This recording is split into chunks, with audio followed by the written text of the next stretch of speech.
What up? It's your boy T-Run Reaction. So I'm about to react to the video from First Flashback. I originally planned on doing the same night I did the reaction to Dubs to Chisel, Dub, and Ross's thoughts on the expensive tickets for WrestleMania, Las Vegas. And think about I was getting too tired. My nose a little bit of my middle sleeping. So W had me dying. But anyway, we're gonna check this one out as well too. This is from Wrestling Fastback. Why does WWE feel so much worse today? Plana may say his thing about what they had to rant with the well he didn't say it himself. He agreed with some of the hot takes as well.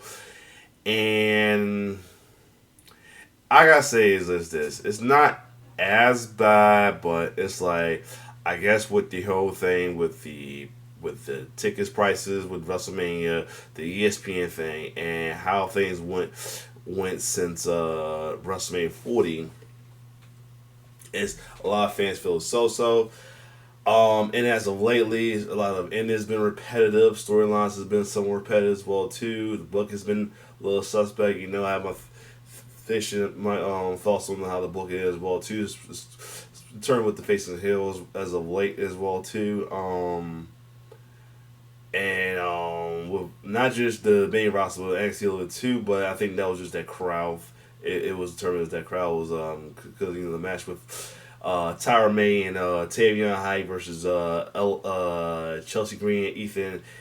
It went left to the point that to the point that it was the crowd chanting Canada for his team USA, and Ethan had to play damn control and roll the heat up saying we don't want you, we're not giving you citizenship, something like that, and but that just meant, but a lot of people say that Massachusetts crowd is a little sus. But anyway, either way, we'll see what Wrestling Flashback think about the whole possible decline in WWE in a way, and do y'all agree? Let's get it. WrestleMania 40, one of the greatest, most feel-good endings to a wrestling show. It was. An incredible, heartwarming finish to such an amazing story. WrestleMania 41, one of the flattest, most uninspiring endings to a wrestling show. A grim, underwhelming continuation to such a weak story. Yeah, and definitely felt flat too. And it wasn't the fact that how it went. It is the fact that it wasn't anything how Cody lost his weight loss. Like I get it, but still.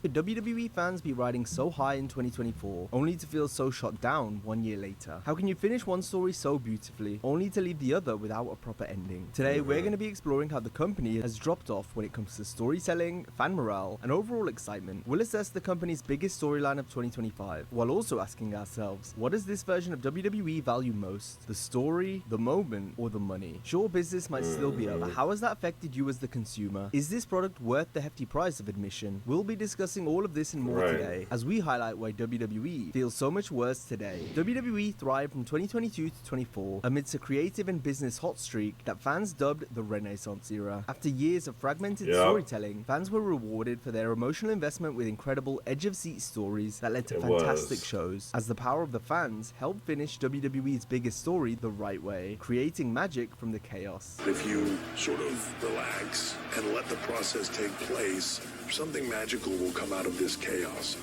That chaos leads to greatness, but you have to have the patience to let it play out. Not only that, but everything else on the show was firing on cylinders. It was an amazing time to be watching WWE, but now in 2025, that honeymoon period is over. We can pinpoint this decline to Raw's Netflix premiere on January 6th. Though soon after the show got underway, fans let out a collective gasp when they saw The Rock come to the ring and make amends with Cody Rhodes, as if they hadn't just been bitter rivals the previous WrestleMania. Right. This man has carried this company. I mean, that part was confusing. Till we'll let up to Cody Rhodes. Thank you, brother.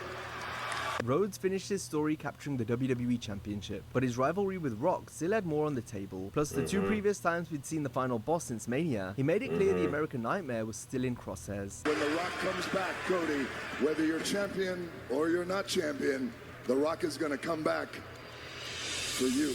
So, Cody Rhodes, your story with Roman Reigns is over, but our story has just begun. Now all of a sudden, they were friends. This wasn't some behind-the-scenes documentary, it was live TV. Despite this, The Rock assured us that there was a bigger picture, and this seemingly out-of-character moment between two enemies was all part of the plan. And then what did they say? You can't be nice to Cody. Don't be nice to Cody. At the end of the day, let us all remind them that The Rock is the final boss, thinking 20 steps ahead. So the best thing for them to do is to know their role, shut their mouth, and enjoy the ride that The Rock is taking them on. Then when the Great One returned a month later to ask for Cody's soul, fans were invested again. Surely we were wrong to doubt the final boss. I want your soul. Yep. Well, in actuality, The Rock was being brought in per the request of TKO's chairman, Ari Emanuel, to help boost ticket sales for the Elimination Chamber event at the Skydome in Toronto. This confirms Rock was never figured into storyline plans surrounding Mania, which backs up reports made by the wrestling media months earlier. But could lightning strike twice? Last year's plan for WrestleMania didn't come to fruition and was so much better because of it. Coming out of that show, there was still such an epic story on WWE's lap that they seemingly pivoted away from, only to now save it at the 11th hour. What magic could come from the chaos this time round? And he said, will the final boss show up? I said, well, let me give it some thought and let me get back to you. So I gave it some thought. I got back to Ari. I got back to Triple H and Nick. We had a call. And I said, I have an idea. What's most important to the final boss?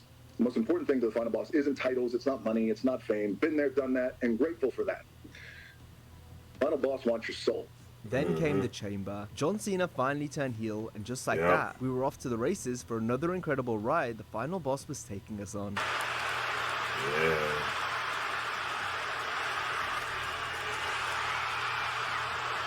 Or so we thought. Fans reveled in one of the most historic and shocking moments of all time, and it certainly was a moment. But where does this fall into the grand scheme of the story? Well, this is where the story goes to die. Apparently, The Rock's work was done here. One of the last times we saw him before this, he was stating how he doesn't need to wrestle to still be involved in the story, while then plugging an event that isn't even going to be in the same location anymore.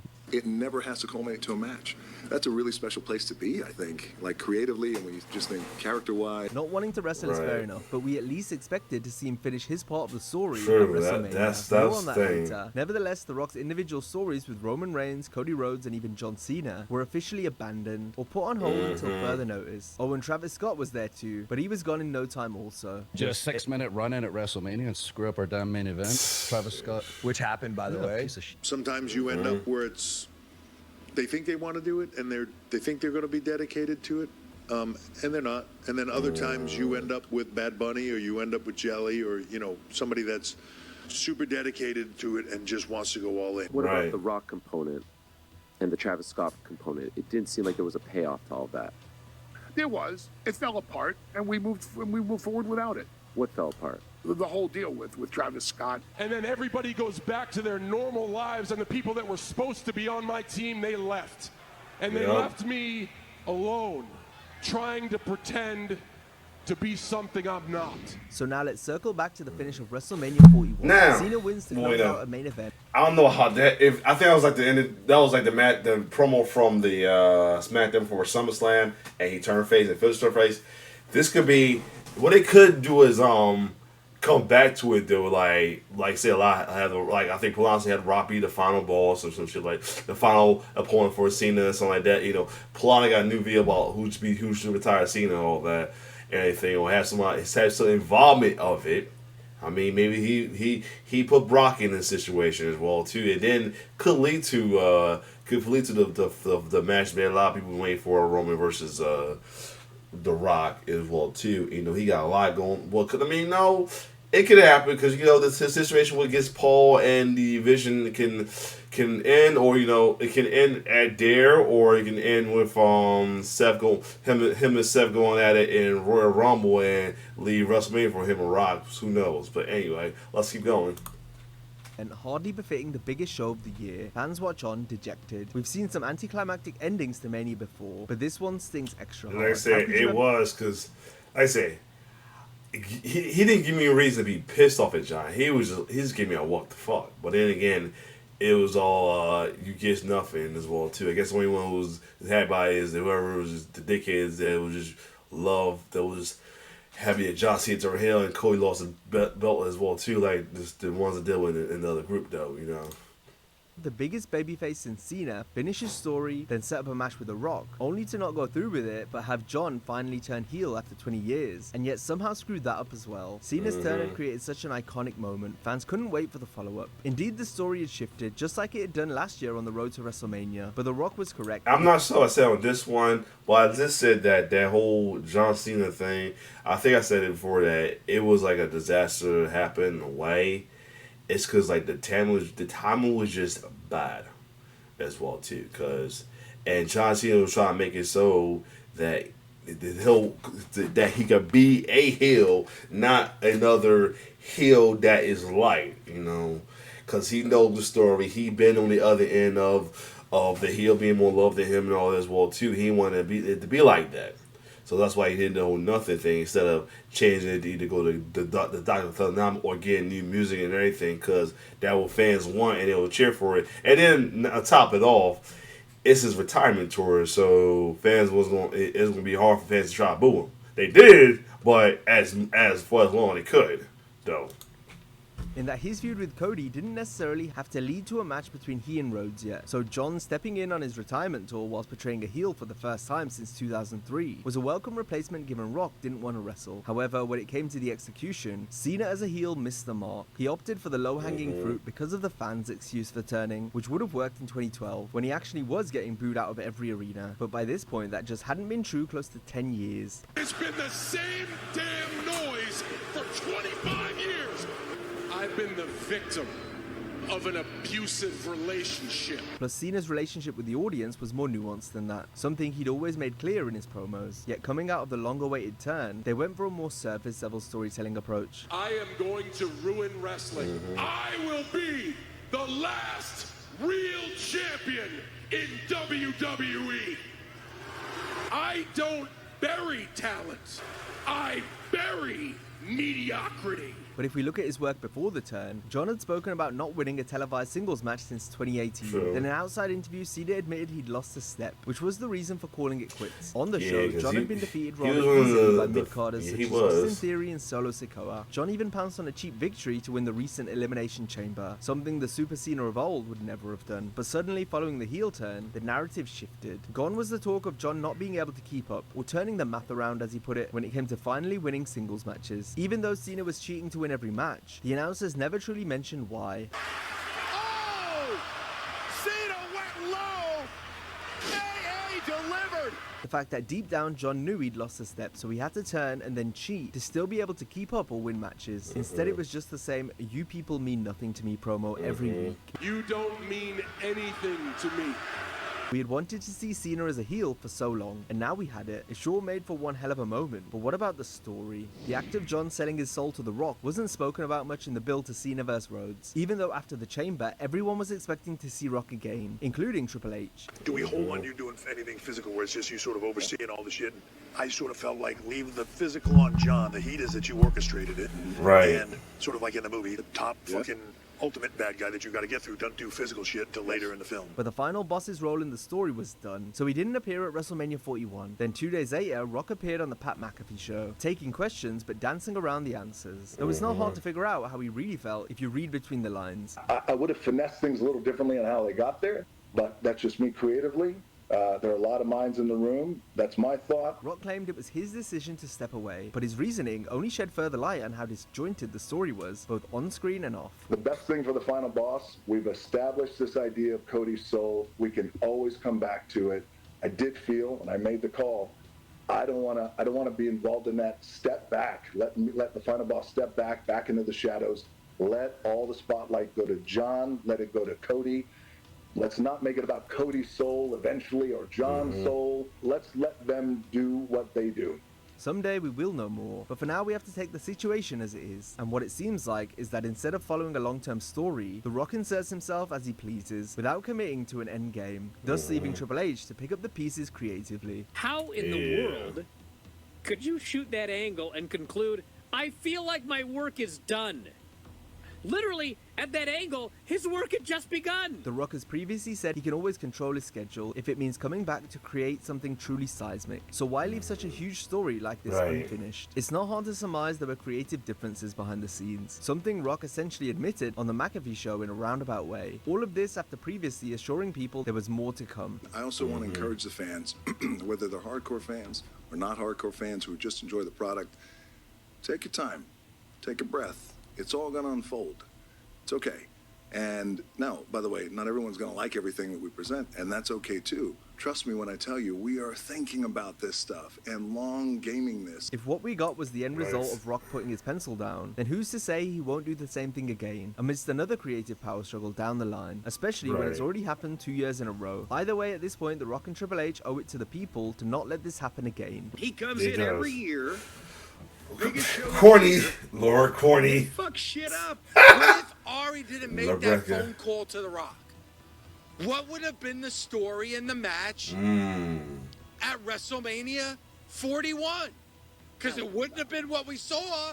It wouldn't have been the story we saw. It's not like this is a long-term story. Exactly, that's my point. That's why people think there's got to be an issue here with Rock and Triple H, because this is not a Triple H book storyline, because it makes no sense. There's no story. WrestleMania 40 raised the bar. 41 dropped the ball. Now it's time for 42 to bring it home. Finish a story or create a new one, but please make the moment count. We've spoken about watching the show through the eyes of a fan. So let's look at what it means to be a paying customer in the modern age. These days, when WWE comes to your city, what are your very first thoughts? Is it the prospect of seeing Cody, Punk, Seth, Rhea, Jey Uso, and Sami Zayn? Or is it the realization that if you want to attend, you'll have to pay an exorbitant fee, add family to the mix, and that price skyrockets even further? In this day and age, it certainly feels like WWE has priced out the average fan. You guys already got tickets? Boy, how much were they? 500. Get the fuck out. Are you serious? Yeah, they're very expensive. Yeah. Lower bowl, C135. Yeah. Whew. This word saying that the nosebleed gonna be around 1,000 for this upcoming WrestleMania in Vegas. Not floor at all. Our seats were like what, 30,000? Yeah. Really? This is our first Mania. I'm like, you know what? Go big or go home. Hold a second. I know. Hold a second. Little man's woke up. I'm bad. Let's keep going. And if you assess WWE's parent company, TKO, shit, even the wrestling themselves think that's crazy as well too. They now the wrestling thing is crazy. That I wouldn't also have too many wrestling even get involved in a little mini protest as well too, other than fans, a little mini boycott in the way.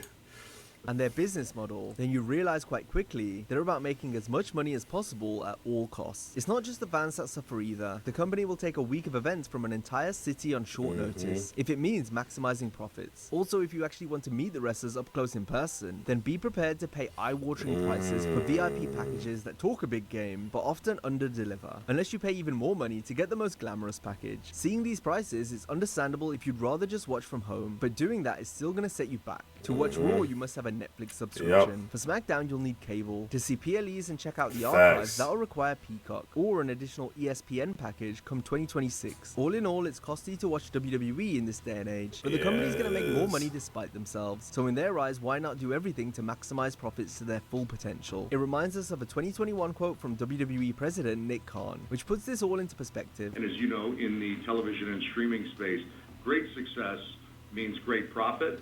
Mediocre success still means profit. The term WWE family is really a dated term at this point. Releases happen and contracts expire just like they always did, but R-Truth's release created a damning discourse when it came to modern WWE. And this is getting crazy now you got ID guys getting released as well too, and then the situation with Karrion Kross. Way TKO sees talent and how they'll subsequently respond to major backlash. R-Truth. We got Tyrone Maddox in a video about wrestling. He's been in and out of his let Edo as well. So he be coming back to it. He was out for a while because how the product was for a minute, but he's been back in it though. So yeah. Actually released or leaving the company, and if so, how much did fans play a role in it, or was there something else that made you guys decide, like, you know what, we want this guy still here? I love the question. You enjoying the show? All part of the show, man. It was a similar story when Brock Lesnar returned after not being allowed to appear legally for the company since 2024, following his involvement in former chairman Vince McMahon's trafficking lawsuit. Not wanting to deal with the backlash, WWE put a permanent end to post-show press conferences the weekend of Brock's return. We know that. Paul Levesque publicly stated the decision to bring Lesnar back was based on who John Cena wanted as one of his final opponents. For me, this is John Cena's wish list. It's him writing the last chapter of his book. It's about John being able to go out the way he wants to go out, to write his chapter. However, that could be, you know, the final personal time as well too, and he could be on, like I say, he could be on The Rock. Who knows? His response seems to contradict that statement. Yeah, I've been saying the same thing for 25 years. They deal them, I play them. You know, I'm just really excited. We got like 12 of these things left. I don't know in what universe me right now would ever actually choose Brock Lesnar as an opponent. Perhaps the truth lies in the fact that Brock is one of the company's biggest earners and has been paid to sit at home for 2 years. And though the lawsuit was still ongoing, the minute legal cleared him to make appearances again, WWE and TKO pounced. How his return fits into the story remains to be seen, but it certainly was another one of those moments the company is all about making. And so here's what it all comes down to. WWE is still happy to give you those moments. For every international PLE and 2-night stadium show there is, you'll get those moments in spades. But that comes with a cost, not just the sky-high prices fans pay to get through the turnstiles, but the cost of the story. What does The Rock wanting Cody's soul and Cena turning heel really mean in the end if there's no payoff? It's the same as a story without an ending, unfinished. But wrestling is unique in that the story never finishes. It continues 52 weeks a year. 2025 may have been a bump in the road, but the book doesn't have to end on this wrestling boom. It shouldn't. There's no reason 2026 can't be like 2025. Yeah, 25 still got time as well too to make things up as well too. Even though they must have to go through the Coley and the nonsense that some folks want. But still. Chapters end, pages turn blank, and new stories long to be written. And so we say to WWE, make us dream. Let us lose ourselves in the story, only to find ourselves at the end. We're here for the ride. Give us a reason to stay strapped in. And most of all, see us for who we are. We're not dollar signs, we're wrestling fans. Yeah, pretty much stop. Anyway. So yeah. Can WWE come back from this possible decline? It can. Had done it before and done it again. And I feel like they can do it within this still end of the year. Because they have time to make up a lot of things. They have a lot of time. That's all. Other than that, if you let my reaction on this, like, share. It's more like I watched it and reacted to as well too. Because I feel like I said everything I said in other videos. That's why it's like been like a breeze through. But at the same time, like, do y'all feel the same about this video? If you like my reaction, this like, share, subscribe to my YouTube channel. It's your boy T-Bird signing off. One love.